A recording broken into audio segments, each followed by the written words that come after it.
it's that time again. Yeah, it's 6 p.m. Yeah, I hate 6 p.m. Was that supposed to be a segue into what you're talking about today? No, I'm just saying, 6 p.m. is the worst. Oh, and also... Yeah, Sonic Adventure. The first 3D Sonic game. The first 3D Sonic game.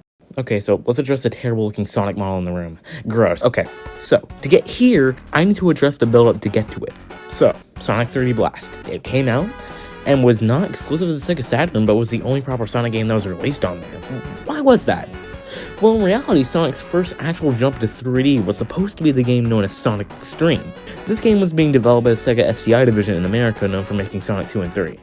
It was first being made for the Genesis before moving over to the 32X add-on to the Genesis. You know, the 32X? That thing you probably don't remember because it was pretty useless and had, like, no games? And because this add-on couldn't do freaking anything, it moved over to the Saturn. Development was terrible, with many things going wrong. Whether it being the game having to be reworked, legal issues with the engine, and people in the team were getting pretty sick. The game was meant to come out in the winter of 1996, but then it was announced as delayed and officially canceled in 1997, with 3D Blast taking its place. From what I could find, this was the last big project that Sega SCI ever worked on before going defunct that same year, so rest in peace, I guess. So, that went terribly. What are they going to try now to bring Sonic into 3D? Well, now a new game was being developed by the team in Japan that's been the main developer of Sonic up until this day, Sonic Team. It's literally in the name. The team started work on a prototype for the Saturn, but then was started on Sega's new system, the Dreamcast. So, what do you think happened after this? Follow-up question. If you didn't know, why would you click on this video? It was a misclick, most likely. The Dreamcast comes out December 23rd, 1998 in Japan, September 9th, 1999 in America, and October 14th, 1999 in Europe. And Sonic Adventure comes along with it, being the first real 3D Sonic game. And I emphasize real because just because you have 3D in the title doesn't mean you're 3D. I'm looking at you, 3D Blast. And this game was a decent success for the console because, it's Sonic and it's the first one in a few years that anyone would consider, good. So a sequel was also made and released in June 2001 worldwide. And the first of these two games is what we're talking about today, so let's get into it. Yes, these games can be clunky at times. The first one more so than the second, but I truly believe they are still both good games. What about Big the Cat? We will get to him later, but for now, I'll just acknowledge that he's part of the clunk. Like a lot of it. So first off, I need to go over some big changes in format. So, we're all aware how the 2D Sonics are structured. They use a level-by-level system where you keep going through levels with no real central place holding everything together. Well, because of 3D bringing new opportunities to the table, there are now hub worlds, with most levels being in some way close to these locations, as opposed to Super Mario 64 having you be Peach's Castle one moment, and at the next, a completely different area. While here, they're all tied together, which I find pretty cool, and it really immerses you into the world. The most prominent of these hubs being Station Square, the city-type area. And the other one is the Mystic Ruins, which is a forest or jungle area. And that's not even mentioning all the locations inside them. Like, seriously, there are so many places to go here, it's so immersive. Now, another big change is that there are now multiple characters to play as. And in all of them are different stories. The bones of this were already in Sonic 3 and Knuckles, with both Sonic and Knuckles being playable. Now there are 6 characters, those being Sonic, Tails, Knuckles, Amy, Satan, and E102. Sonic plays like a 3D version of what 2D Sonic was, but with this new sense of depth. So basically the more fast-paced missions feel even more fast-paced. Tails flies, Knuckles can punch, Amy has a hammer she can use, Satan can fish, and peeve me off at how slow he is, and E102 can show his blaster hand. E102 can show his blaster hand? What does that mean?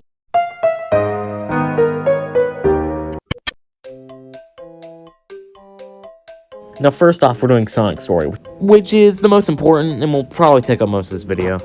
Now let's first get down to Sonic's controls. This game introduced a homing attack, which is a much simpler way of killing enemies instead of just always simply jumping on them. It gives a lot more long-range strategy to killing enemies. And spin dashing in this game is so much more advanced. It can launch you forward and give you more of a boost in the air, which works pretty well. And in general, Sonic plays well in most circumstances. And for Sonic Team's first attempt at making a 3D Sonic game, it's impressive how much they nailed to bringing Sonic's gameplay into 3D. There are some kinks here and there, such as the camera, which sometimes makes things harder than they need to be when playing this game, but to be fair, cameras in games were new at the time. Now let's start from the beginning of the story and go level by level. So we start out with Sonic introducing himself with this zinger of a line. Oh yeah! This is happening! I don't know why, but the delivery on that line gets me every time. And then immediately after that, some cop cars arrive. We then cut to a scene where we see the police trying to engage an enemy that we're about to go up against. Chaos. The police's weapons don't work and they run away. Cowards. And we have our first fight against Chaos in its first form. And yeah, it's the first boss fight. It's easy, but it's a good way to introduce the player to the controls of the game and what to expect going forward. Then Sonic's resting after that fight and is awakened by the sound of Tails playing. We then make our way to the first level, Emerald Coast. This is a pretty good first level. It shows off some of the new level design in a grassy ocean environment. It is very fast paced with loops and hills and boosts, and it's just a good starting level, man. Also, this part where you're chased by an orca is pretty predictable. Like, you know that it won't have any harmful effects because of the distance you have on it, but I still like the idea of you having to run away from something chasing you from behind at a front-facing camera angle. They should probably do that again sometime, like in the sequel or something. So we save Tails at the end of the level, and we learn Tails crashed because he was trying out a new prototype, and his power source is Chaos Emerald. Tails offers to take us to his workshop, so we head to the Mystic Ruins. When we arrive, we come across Eggman, who says he wants to take Chaos's emerald. What the heck? I butchered that so bad. When we arrive, we come across Eggman, who takes Tails' Chaos Emerald, and he says he wants all of them. Whoa, slow your roll there, bucko. At least let us have one. So then we have our first Eggman fight, the Egg Hornet, which is basically the 3D evolution of a normal Eggman fight. And I mean, it's fine. It's only the first one, so whatever. I mean, the lack of camera control in this boss fight in pretty much all of them is annoying, but kind of immediately sticks out here, and it feels weird. And the way you attack Eggman is you hit him when he crashes into the ground. And yeah, it's basically another tutorial fight to get used to how these boss fights work, and overall, yeah, it's okay. Then after we defeat Eggman, he picks up a Chaos Emerald because Tails is just holding one. Oh my god, Tails, this situation could have been easily avoided. And then we learn Eggman's true motive of wanting the Chaos Emeralds. To give them the chaos to grow bigger. That's probably why Chaos Emeralds were named that, you know? Why am I explaining it further? You guys learn context clues in school, right? So now we have a mission to get the others before Eggman does.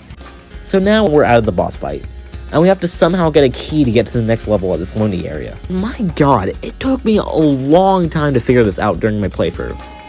I didn't know you were supposed to go to this cave, and all I saw was the key at Tails' workshop, so I just had no idea what to do, until I found this area and put 2 and 2 together. Please applaud my efforts. But now we have our next level, Windy Valley. This level is decent. It's another pretty linear one. You run across and jump across these islands in the sky, which will lead you to a tornado, which has you running up to get out of it, and the section after that has you running down this metal pathway to get to the end, and I do actually quite like this part. Yes, running down paths like these can be slightly clunky feeling at times, but besides that, it's normally pretty thrilling when you do stuff like this. And the platforming sections that are between these, they work okay, and don't really interrupt the flow of everything, and yeah, this level is just alright, and kind of fun, but kind of way too linear. Then we go back to Station Square. We have to somehow get to the sewer to unlock Lightspeed Shoes. Now, I'll get to what they are in just a second, but first I need to rant at how dumb I was. I didn't even know I was supposed to go back to Station Square, even less I was supposed to go in the sewers. Like, I was constantly looking around Mystic Ruins just to see if I was missing something, and the next boss or level is somewhere around here. But nope. But yeah, that's just my stupidity. If there's anything to take away from the review thus far, is that I can't deal with the lack of explicit direction. Oh yeah, the Lightspeed Shoes. Yeah, basically they allow you to charge up a speed boost, and when used, allow you to launch yourself forward a little bit, serving as a boost or glide. It allows you to do those things very fastly through a line of rings, which I think can be pretty useful. But now here's our next level, Casinoopolis. This level tasks you to get enough rings to get to the next emerald. The main way you get some of these rings is by going for the pinball machines. And this area kinda controls bad. Yeah, I hate how this feels in general. And then you get sent down, and I don't freaking know. And yeah, it's just getting rings in a repetitive cycle of pinball, dungeon, repeat. Pinball, dungeon, repeat. Okay, it's just boring. I'm not a fan. To think that they actually could have made something cool for a casino level, because Casino Night Zone was actually a pretty good level from Sonic 2. And yeah, I like the normal casino design, because unlike Sonic 2, this is actually a functional looking casino. Like I could really see myself losing all my money to gambling here. Now in Sonic 2, where would I even begin to do that? But the gameplay in the Sonic 2 level are just far superior, especially the pinball parts. They are so much better than the ones in Sonic Adventure. Because I just genuinely hate how they control it. I just do. They're just so finicky and weird. Now that that's over with, we lose the Chaos Emerald that we just obtained to Eggman. I had to endure all of that just not to get the emerald? It's like selling my kidney to someone who seems like they need it for them to just throw it in the trash. But regardless, yeah, that happens and both Sonic and Tails wake up from being unconscious. We then have to go to a random building to pick up yet another emerald key to get to the next level in the Mystic Ruins, which I just couldn't find. Because, again, I thought it would be in the Mystic Ruins, only for it to be in the city, you know, just chilling in an alleyway. But regardless, the next level is a snow level called Ice Cap. Why does that name sound familiar? I'm sure it's not important. But yeah, this level starts out with some pretty carefully timed platforming compared to what we had so far, and I think it ain't half bad. Pretty short, but not bad. And then we get to the good part, the sledding part, and this is fantastic. Sledding down a giant slope to escape an avalanche is already just a cool sight to see from the beginning. But the multiple obstacles in the way and the jumps and just the thrill of it makes this level pretty replayable. With both the more methodical platforming in the first half and the more fast-paced sledding section in the final part. It's just a good level and one of the best snow levels I've played in a video game. However, if you think it beats throwing off a baby penguin off a cliff in Mario 64, then there's seriously something wrong with you. Now we come across Knuckles, who is tricked into taking Sonic's emerald by Eggman. You'd think by now he'd realize Eggman ain't that good of a guy, judging by the fact that's literally what he realized at the end of Sonic 3 Knuckles. But nah, I guess he's just that gullible sometimes. Whatever. Then we have to fight him. Basically, all you have to do is just tap on the head like 3 times and it's over. Man, he really put up a fight by not putting up a fight. But then that leads Sonic to drop yet another emerald. My God, Sonic, keep them somewhere secure or something, man. Your current storing situation just isn't working. But now we have to fight Chaos again in its new form, but this time we're doing it in a lake. You basically have to wait for Chaos to pop his head out and then hit him. It's not that hard to do, and his attacks aren't anything too harmful, and they're pretty easily avoided. And after we defeat Chaos, we are now introduced to the Egg Carrier. Isn't that just called an egg carton? I don't care if that's not the name you want, I'm calling it that. So Eggman leaves to go back to the Egg Carton, and Sonic and Tails go to Tails' workshop to bring out the Sky Plan, and are put into a sub-game known as Sky Chase, with this being Act 1. It's basically using the plane to shoot parts of the ship to reduce its health, and avoiding any projectiles that are sent towards you. It's fine. We get the ship down to about half health before being struck down. Sonic and Tails are now separated, with Sonic ending up back at Station Square. We then head out and we meet Amy, who tells Sonic to take care of a bird she found. No! Kill it! Then we move on to the next level, Twinkle Park. We start out by going on this little bumper car and driving down a pathway. And yes, this part is pretty linear, but still cool. I'm in a bumper car, what's not to love? Then in the next section, we get there by spawning in a roller coaster, and then we get through a few walls by bowling. Okay, this isn't even all the level, but I'm already just astounded by how cool this level is. With all of its theme park ideas, it's just so cool. And then we're in a little castle, which, holy crap, I freaking love too. And yeah, this is both aesthetically and platforming-wise a very smart and fun level in every definition of the word. I cannot express how much I love this one. Now, the next level is Speed Highway. This one is also just amazing. With its highways in the sky, its different paths, this part where you run down a wall of a building is just pure bliss.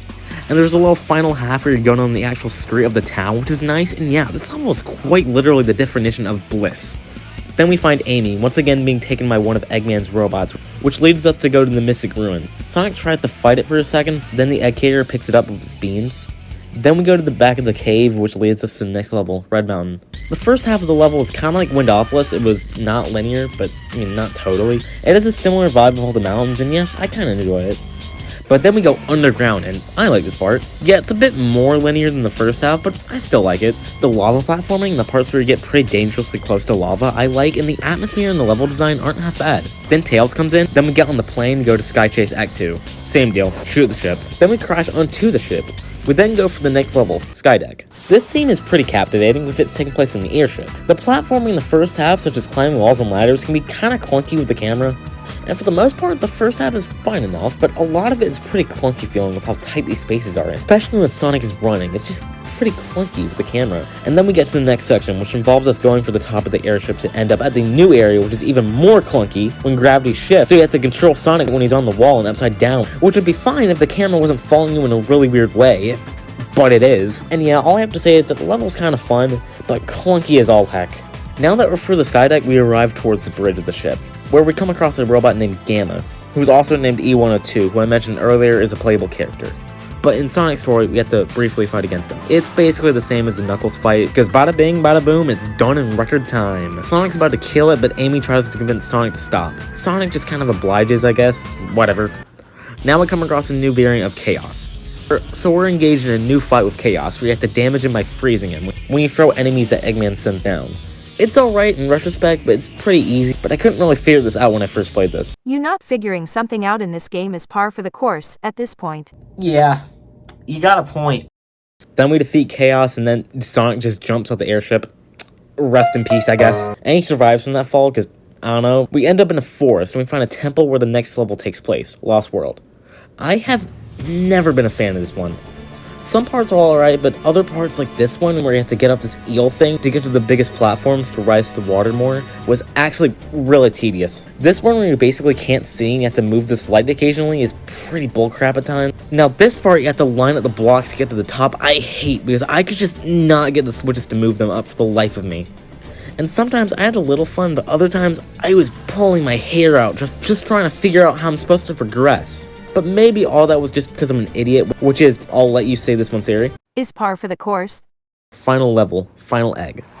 With multiple enemies and lasers we have to avoid, going down multiple corridors, and this is all pretty great as a preamble for the final boss. And the final boss itself, the Egg Viper, involves us avoiding either just lasers, which start out kind of easy, but eventually comes to a point where they're actually pretty tough to avoid, as they get closer and faster to Sonic. The key objective is to hit the middle of the Egg Viper a few times, and it's a solid final fight. And yeah, that's Sonic's story. It's hard to compare the 2D games to the 3D ones, but this alone is better than Sonic 1 and CD, and maybe a little bit better than 2 in my opinion. Is it better than Sonic 3 Knuckles? No, not even close. But second best out of those 5, technically 6 games, is pretty good. But now, I'm going to talk about the other stories, and they're going to be pretty brief compared to Sonic's story, but I still have a good amount to say about all of them. First is Tails' story. Tails can fly because of, the tails. They may help him do that, yeah. The gameplay style here is racing, where you race Sonic to the end of the level. I'm not a fan. It's basically just chopping down parts of levels and making them races. I mean, it's okay. There is some new stuff here, like Sand Hill, where you sled down a sandy hill, which is okay, but it's like a minute long and it's not that special. And the final boss for Tails is the Egg Walker, where you have to attack their legs and the spider thing and then hit the middle of it. This just feels like a discount version of the final boss Sonic story has. And honestly, that could sum up Tails' story pretty well. It's just chunks of existing levels, just where you race Sonic, or in one case, Eggman. That's pretty much it. It's just reused content. Next, Knuckles' story. Now, when it comes to how Knuckles controls, he can fly in the air for a short time and also dig in the ground. The second one is because in Knuckles' story, the gameplay is centered around finding emeralds in a more open version of a part of a level. The levels can be okay, and Knuckles' playstyle and the explorative nature of it is pretty cool, but it's either kind of easy or even at times boring. I'd still say it's leaps and bounds better than Tails' story though. Now, Amy. So the story here is that Amy finds a bird, and we know this already, and she protects the bird from the robot that we saw earlier. She has a hammer, which she can use to hit enemies, and also she can flip in the air. And when it comes to the levels, there's only 3, and they are painfully easy. There's still a lot more added to these levels than just simply reusing absolutely everything, but like the other campaigns, there's a cool idea, but in execution, it's too easy and kind of bland. I'd still say it's fun though. Like, all 3 of these are good in their own way. Now, a fully new character with its own playstyle. Gamma. This is a robot. It is a pretty different playstyle from any other character. Gamma is part of a group of robots built by Eggman. He is made to do most of what Eggman says, but Amy ends up convincing him to save animals trapped inside of the other robots. This story to me is the best out of any of the other side campaigns, and the gameplay is centered around shooting everything in sight, and I really do like this concept. A character who is a robot, which can lock onto enemies and shoot them in a more combat-focused campaign, sounds amazing. And execution, coupled with the fact that each level is pretty short and painless to complete, this is the best side campaign. It just is. Yes, the boss fights other than the last one are pretty easy, but it's fine. And after you defeat the final boss, the story ends with Gamma dying, which is kind of dark, like we saw the robot's whole life from birth to death throughout the campaign. But he does do it for a good cause. My condolences to his family, even though he killed his family. And lastly,